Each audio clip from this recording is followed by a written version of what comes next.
¿Qué tal amigos? A nuestra amable audiencia, bienvenidos a Es que Depende. Clau, muy buenas tardes, ¿cómo estás? Hola Carlos, ¿qué tal? Bueno, estamos con dos invitadas súper especiales. Por favor, Nati, ¿podrías presentarte? Claro que sí, ¿cómo están a todos? Muchas gracias, Carlos, Clau y a todos los que nos escuchan. Mi nombre es Natalia Trigoso, estoy en último semestre de la carrera de Derecho en la Universidad Católica Boliviana San Pablo, sede La Paz. En menos de un mes estoy firmando mi acta de graduación por excelencia y actualmente soy la presidenta de la Sociedad Científica de Estudiantes de Derecho. Entonces es para mí un honor acompañarlos el día de hoy. Muchas gracias, Nati. Y junto a Natalia tenemos igual otra súper invitada. Por favor, Cami.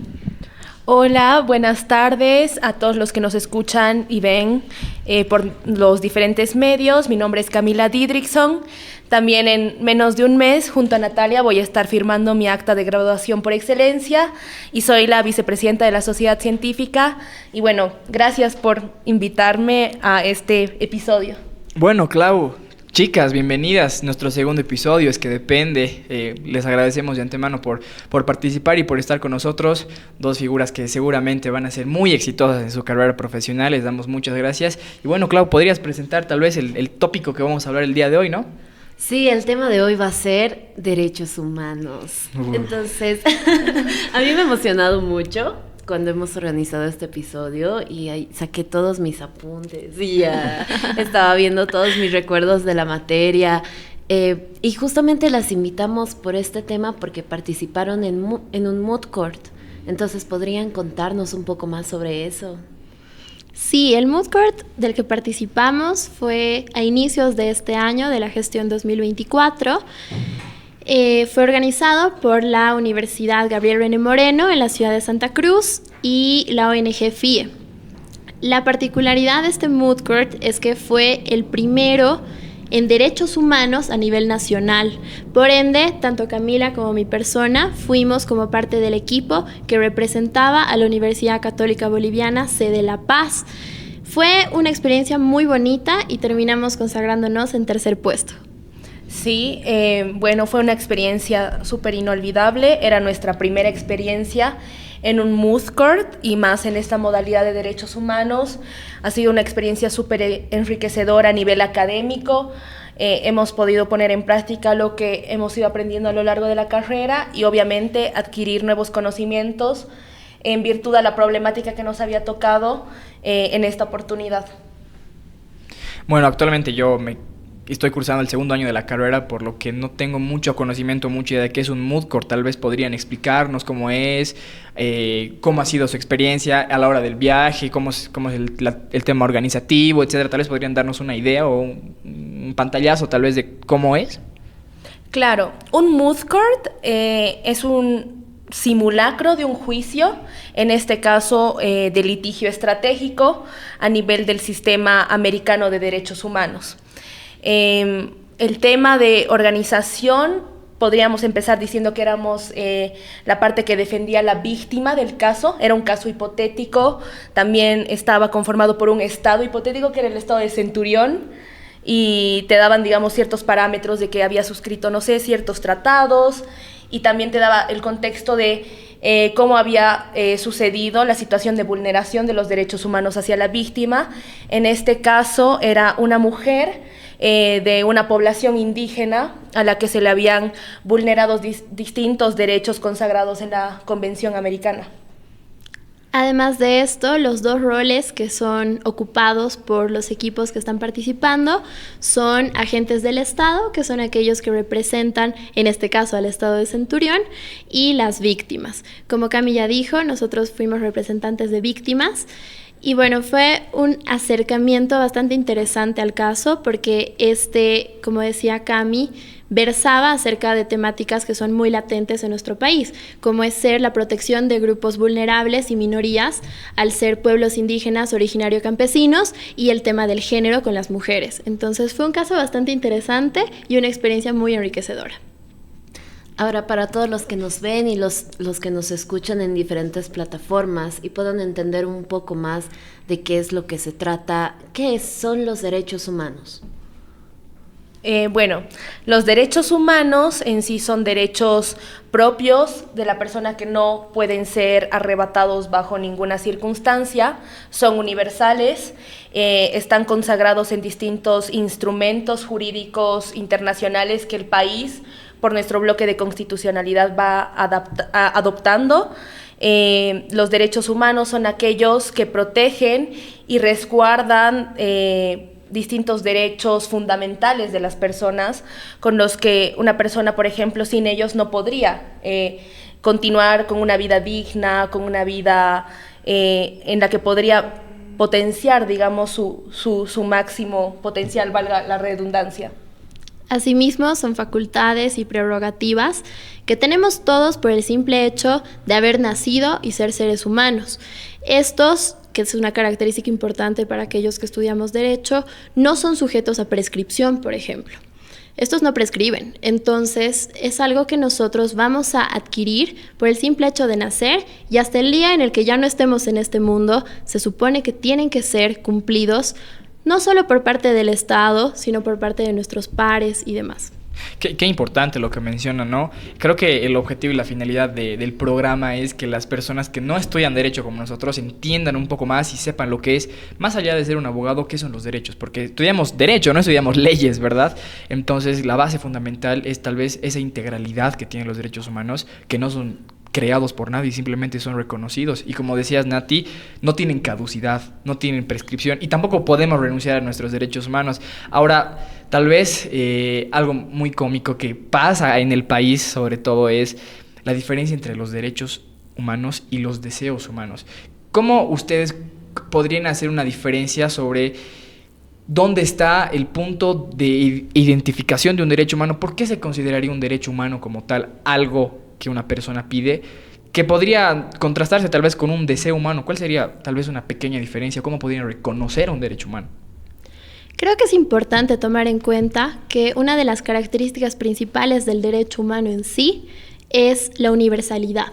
Entonces, cuando un derecho humano es concebido como algo universal, significa que todos nosotros tenemos esta prerrogativa o esta facultad como seres humanos.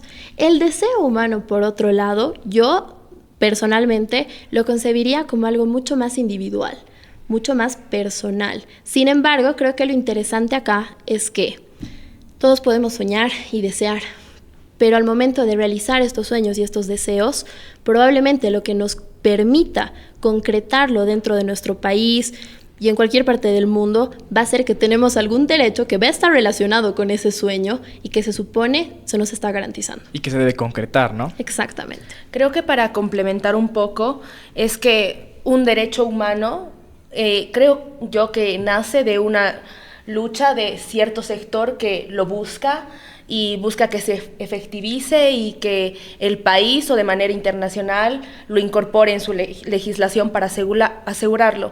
También creo que un derecho humano se caracteriza por una facultad y una necesidad de ciertas poblaciones de que se le reconozca esa facultad, por ejemplo, al medio ambiente, a la salud, etcétera. Y si bien los derechos humanos son progresivos, es decir, que los derechos humanos que ahora reconocemos tal vez no se contemplaban en la primera Declaración Universal de los Derechos Humanos, bueno, o sea, los deseos humanos yo considero que pueden ser muy particulares para un grupo de personas.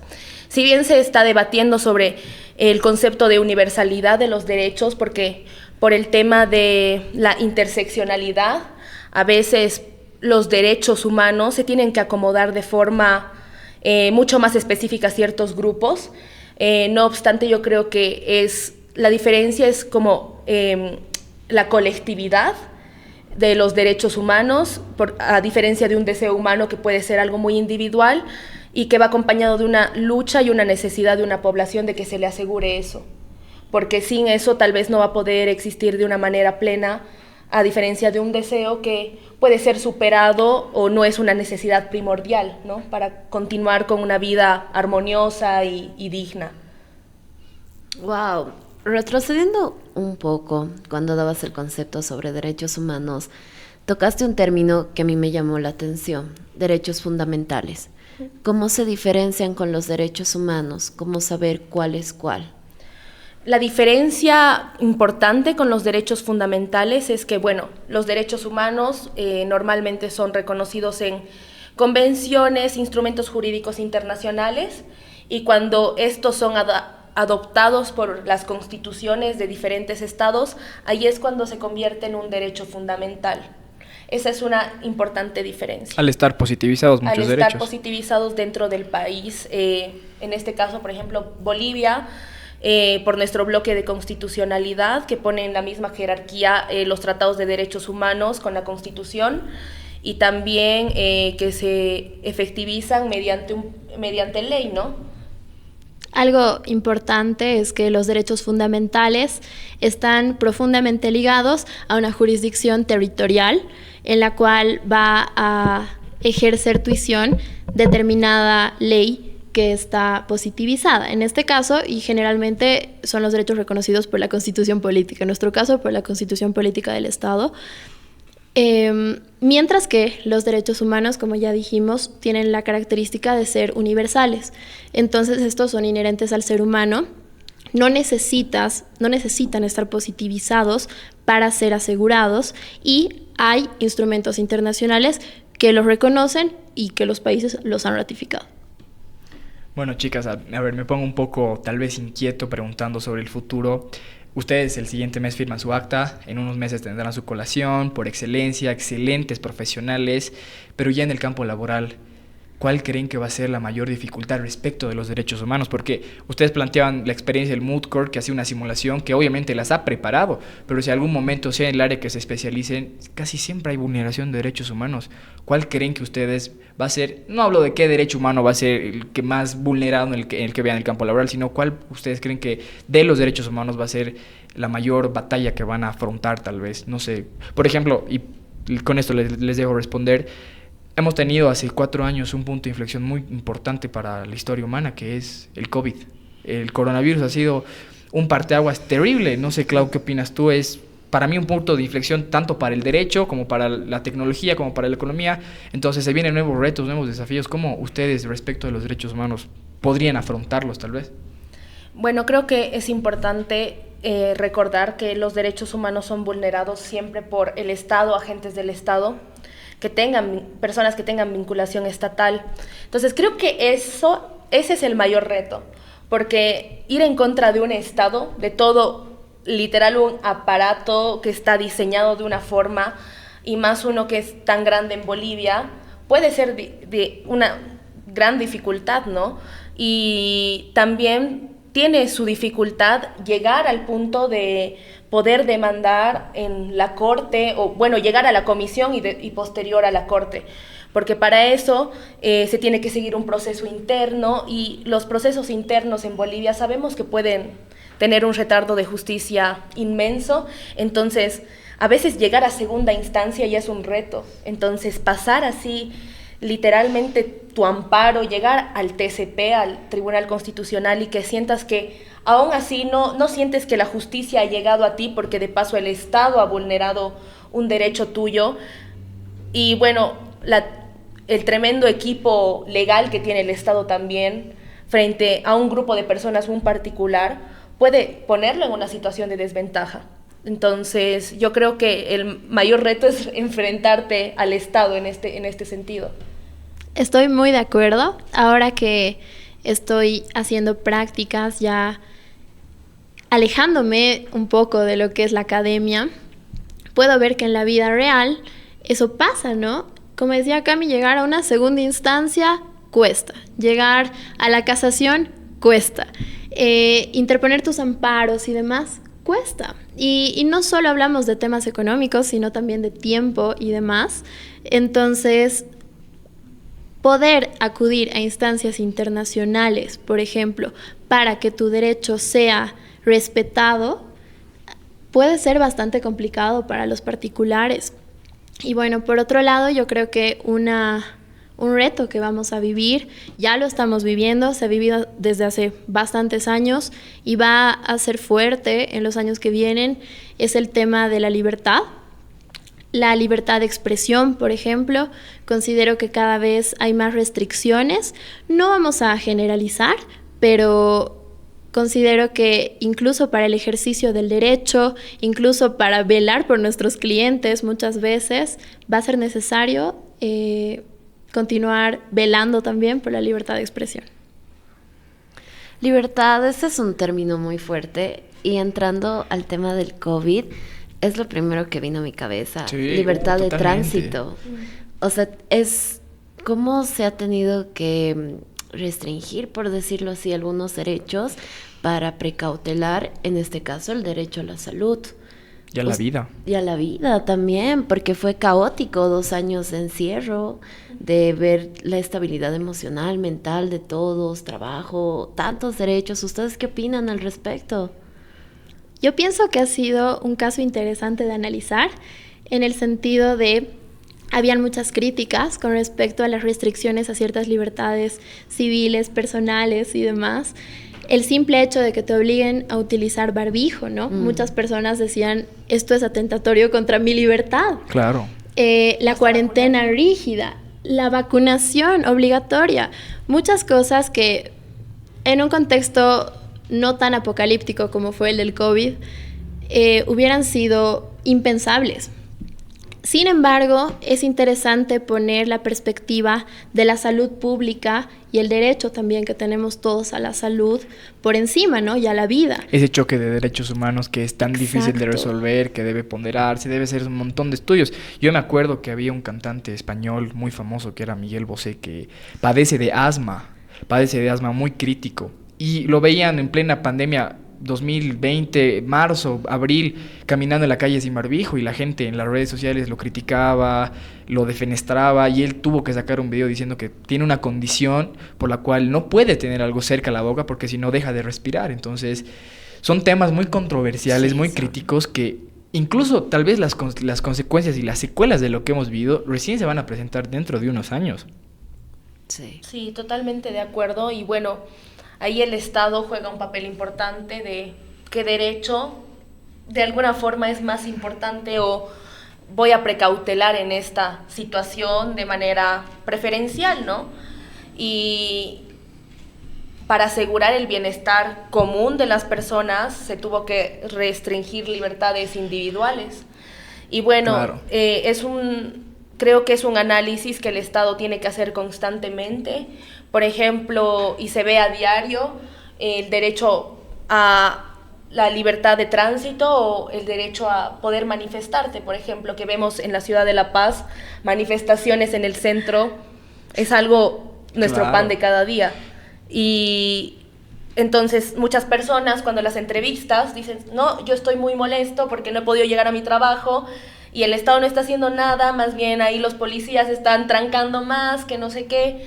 Entonces, son análisis que el Estado tiene que hacer constantemente y bueno, o sea, es un trabajo complicado y que como estudiantes creo que nos tiene que generar mucha curiosidad este aspecto, ¿no?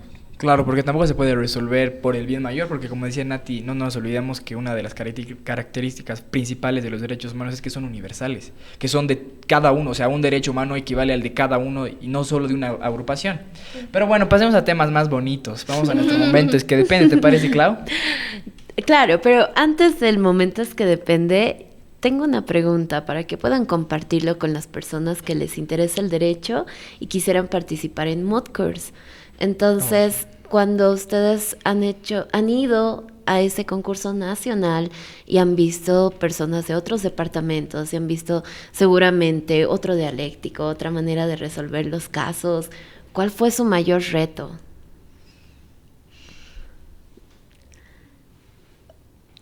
Yo iba a decir una fortaleza que he visto en nosotras, a diferencia de otros equipos. Creo que Natalia y yo tenemos una muy buena sincronicidad. Esa ha sido una ventaja que hemos visto y que nos ha ayudado al momento de competir, ¿no? O sea, porque no sabías si pasabas a segunda fase y tal vez no tenías preparado para ese memorial justo que te estaban pasando horas antes y vos, ahora, no, es que esta parte está mal o la tengo que ajustar. Creo que el mayor reto es, en mi caso, ha sido como que comunicar lo que quieres decir exactamente. porque a veces tienes muchas ideas muy buenas o las quieres enlazar de una forma que tenga una correlación buena, que el jurado diga, wow, o sea, realmente una muy buena oratoria, y en el momento a veces te daban, me acuerdo que en nuestra segunda audiencia, que fue para la semifinal, tuvimos un jurado muy incisivo. Entonces, estabas diciendo tu posición y yo fui la primera en ir de las 4 chicas que estábamos, porque éramos 2 parejas, ¿no? Entonces yo fui y no conocíamos ese jurado, entonces fui, empecé a hablar así como que mi introducción, y me empezó a cortar. Cada 30 segundos, así con preguntas de ¿y esto qué significa? Pero esto dice en tu memorial, ¿y por qué no lo dices tú? O ¿qué relación tiene con esto? ¿Y qué relación tiene con la posición de la otra parte? Y era como un ejercicio mental muy rápido, porque no podías decir, espera un ratito, tengo que pensar, o tengo que buscar, o me tengo que acordar. Era, bueno, esto, lo enlazo a este caso. Creo que igual teníamos tantos casos en la cabeza, porque eran varios derechos vulnerados. Entonces lo que hicimos con Natalia fue sacar diferentes casos para distintos derechos vulnerados. Entonces era así, acordarte de, no sé, Gutiérrez versus Nanana, tan versus Nanana. Entonces creo que ese ejercicio mental fuerte fue lo más complicado para mí. Estoy muy de acuerdo. Yo creo que un reto que sí o sí, si vas a ir a un moot court, tienes que tener presente es la capacidad de adaptación. Sí. Esa segunda audiencia para las semifinales fue una locura, porque tú vas a tu audiencia con cierto speech ya preparado, ¿no es cierto? Sabes qué puntos vas a tocar, se supone que ya tienes tu jurisprudencia clara en la mente. Teníamos bancos de jurisprudencia que hasta ahora los veo y digo, ¿cómo hemos trabajado tanto? ¿En qué momento? Pero se desestructura todo en el momento en el que el jurado te empieza a hacer cuestionantes, y al final esa audiencia fue un cuestionario oral, o sea, no nos dejaron decir el speech, claro. Entonces ahí en tu cabeza empiezas a organizar todo el conocimiento que tienes para ir respondiendo cada una de las preguntas, diciendo y comunicando lo que quieres comunicar en favor de tu cliente, que en este caso era la víctima. Entonces, esta capacidad de adaptación pienso que también va ligada al tema de tener interiorizado el conocimiento, es decir, no sirven memoriones, no sirve ir y aprenderte de memoria lo que dice el artículo 5 convencional. Claro, en tu manga, ¿no? Esas cosas no sirven. Hay que saber argumentar muy bien, entonces. Claro, en el momento en el que te desestructuren, vas a quedarte en blanco. Entonces necesitas haber interiorizado ese conocimiento para poder charlarlo así como en un podcast. Qué súper, qué increíble, chicas. Qué felicidades, qué orgullo haber estado ahí y traer un tercer lugar, entrar al podio es un reconocimiento increíble. Y bueno, para los que nos están escuchando y nuestros amables oyentes, Cami y Nati son re amigas, así que activan el Bluetooth y ganan cosas y son excelentes. Así que felicidades, chicas. Así existen y ganan cosas. Ahora sí, pasando a nuestro momento es que depende, Carlos. Sí, bueno, para recordar a la audiencia, es que depende, viene del término del abogado de la argumentación, de lo que hablábamos hace un momento, del no todo es cero, no todo es uno, no todo es blanco, no todo es negro. Si puedes argumentar que algo sea falso, si se argumenta bien, ganas el caso. Si argumentas bien, que es la verdad fáctica, la que tú crees que es, ganas el caso. ¿Qué momento ustedes han tenido esa duda tan certera de no decir, bueno, es que depende, ni blanco ni negro, no sé, estoy en el medio, y no han podido salir de ahí? Tal vez incluso en algún moot court o en algún examen, o tal vez más interesante, fuera del derecho, fuera de la carrera, algún momento, no sé, peleando con un policía o tal vez entre ustedes o con sus papás, no sé, podrían contarnos sus experiencias, tal vez. Me viene uno muy fuerte a la mente, y es que en una materia en derecho de daños habían tantas respuestas con el doctor que era hipótesis 1 y dabas así tu respuesta. O sea, así eran los exámenes. Te daba casos y podían haber 1 a 5 respuestas, entonces ibas hipótesis 1, resuelves así. Hipótesis 2, en el caso de que sea así, así. Si quieres daño, si quieres percibir de esta manera, lo mismo. Siento que en el derecho civil es algo que pasa mucho porque dentro de nuestro código y nuestra normativa civil hay ciertas contradicciones, como por ejemplo, ¿quién es el propietario? El que registra primero, y es uno de los problemas que siempre nos dicen al inicio, el que registra primero, el que hace la compra de forma, por acuerdo de partes de forma verbal, que no tiene la posesión, o el que tiene, exacto, o el que firma el contrato físico. Entonces, creo que se me presentó de muchas maneras, y creo que igual al ya ser casi abogada y todos estos años de preparación, también te pasa en tu vida diaria y más creo que en el contexto que vivimos ahora, que ya no podemos irnos a extremos de esto es lo único bueno que funciona o esto es lo único bueno que va a funcionar en el mundo y en el país, sino que vivimos con tanta diversidad en nuestro país y en el mundo que tenemos que empezar a sentirnos más cómodos con los grises, yo creo. Entonces, creo que esta frase ya también pasa un poco a mi vida y a cómo estoy empezando a ver el mundo, de no irme a extremos, sino habitar en grises que puedan beneficiar más a las personas y a todos los ciudadanos que se puedan, ¿no? Porque cuando te vas a extremos a veces olvidas a ciertos sectores. Entonces, eso. Hermoso. Poético. Y estoy muy de acuerdo.